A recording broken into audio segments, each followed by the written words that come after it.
What's good, y'all? It's Kid Kinsey, and today we back with a popular topic in the verse battles community, and that's the question of if having a sixth sense automatically counters mind hacks or perception manipulation. The video will mainly be focused on genjutsu, but I'm also going to talk about other forms of sixth senses and how those interact with mind hacks and perception manipulation. Alright, well, now that that's out the way, let's get it. First, we have to understand why people think a sixth sense just negates genjutsu and other forms of mind hacks. This usually comes because when characters say something like, oh, your senses are under my control, that leads to people saying, oh, well, this character has a sixth sense, therefore the hacks wouldn't be effective. And while at face value that does seem to make sense, that will only be helpful in a handful of situations versus illusion creation, not all forms of mind manipulation. For example, let's use Spider-Man because he has the most famous sixth sense in the world, that being his Spidey sense. With the Spidey sense, it allows him to pick up on danger quicker, sense his surroundings with his eyes closed, and he even sensed when the Green Goblin took over Osborn. Also, for the record, I'm talking about MCU Spider-Man because I'm sure somewhere in the comics, Spider-Man resisted like Jean Grey's mind control, so I'm just talking about the MCU version of Spider-Man.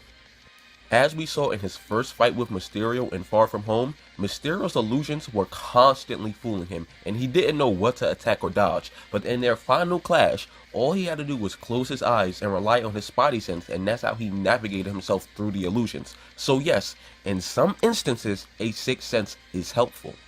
However, would being able to fight with your eyes closed be helpful versus something like Wanda projecting herself into your mind, or Professor X entering your psyche? The answer is simply no. Being able to close your eyes and get around optical illusions is not the same as dealing with a direct attack on your mental plane.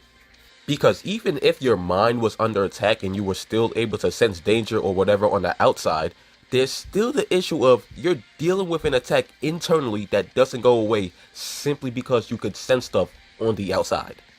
Now, how does any of this tie into genjutsu? Well, that's because most genjutsu attack the mind or the senses directly and aren't just external illusions that go away by closing your eyes. When Itachi used the finger genjutsu on Naruto, everything that Naruto was dealing with occurred in his mind. Being able to sense his surroundings would not have helped him. How does being able to sense danger or energy signatures assist you if your psyche is under attack? Or let's take the Frog Song genjutsu, which binds your psyche and BFRs your mind to another dimension. Do you understand how foolish it is to say that simply having a sixth sense counters that? Like, okay, I have the ability to see spirits. That's a sixth sense. How in the world does that stop my mind from being BFR to another dimension? Like, huh? Then there's the argument when people say, oh, well, the sixth sense will let them know it's fake. Okay. Do you not think people caught in the genjutsu know that it's fake?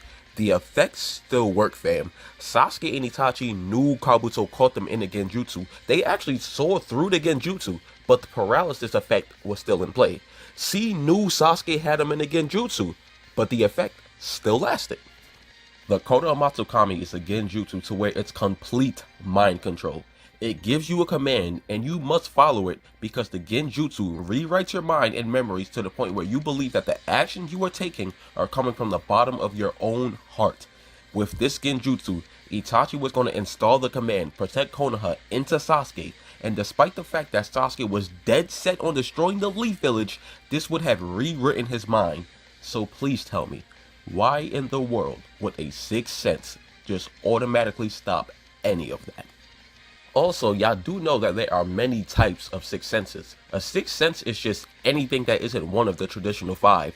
Being able to sense emotions, danger, energy, spirits, and all of that will qualify. And I don't know if you guys noticed, but genjutsu has literally worked on people with a sixth sense. It's worked on people with 7 and 8 senses. So why in the world would a sixth sense count genjutsu when that doesn't even happen in Naruto? Sage Mode Kabuto's senses are on crack. He can sense nature, perceive heat signatures due to being a snake, can sense chakra kilometers away, and he was still afraid of genjutsu, to the point where he fought Sasuke and Itachi with his eyes closed, and guess what? He still got genjutsu'd. Kurama can sense hatred and other emotions. He can sense energy, and he still gets mind hacks by Sharingan genjutsu. C is a sensory type ninja. which allows him to pick up on energy signatures, and he still got genjutsu'd. He knew it was fake, it still paralyzed him. What are we doing here?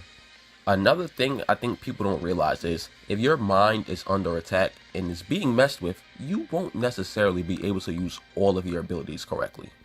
Let's look at Katakuri, who is an advanced observation haki user, which means he can see into the future. Observation haki, even at an intermediate level, lets you read your opponent's moves, know how many enemies are around you, sense energy, and all of that. Yet he's still a victim of being mind hacked. On the cover story, which is canon, he was tricked into attacking his brother because his mind was under the effects of a hallucinogenic gas. If countering perception and mind manipulation was as simple as 6th Sense GG, this would not have happened, but it's clear that altering somebody's brain can cause them to be not as effective with their powers. Like, imagine a character walking up to Madara while he's about to launch Infinite Tsukuyomi and they say, "Your Infinite Tsukuyomi won't work on me, I can sense emotions and see ghosts." He's gonna be like, "Okay, I mean, that's cool and all, bro, but here, take this Infinite Tsukuyomi to the dome. Here's an alternate reality in your head." Or imagine Itachi using Tsukuyomi on you, and you say, "Oh, I'm fine, I have a 6th sense."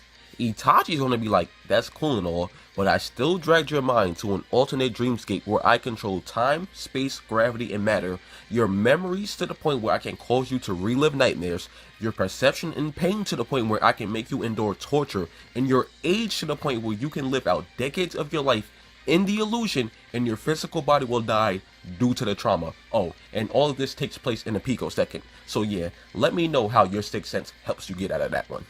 Now, by no means am I saying genjutsu is some ultimate omnipotent unbreakable hacks, and a 6th sense is helpful versus some forms of illusion creation.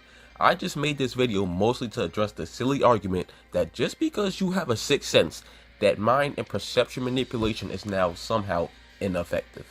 I hope you found this video helpful. Tell a friend, show a friend, because I know mind hacks debates get very annoying. But yeah, see you later.